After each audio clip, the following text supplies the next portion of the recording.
திருச்சிற்றம்பலம்.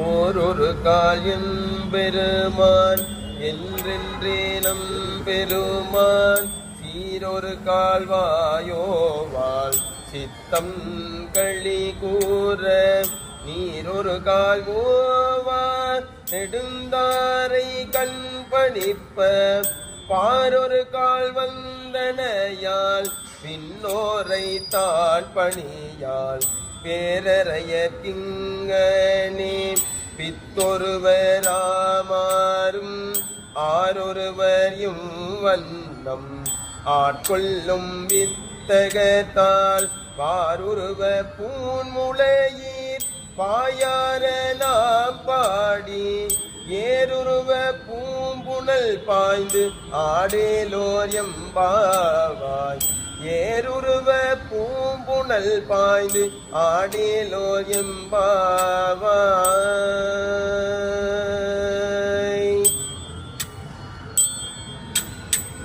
திருச்சிற்றம்பலம்.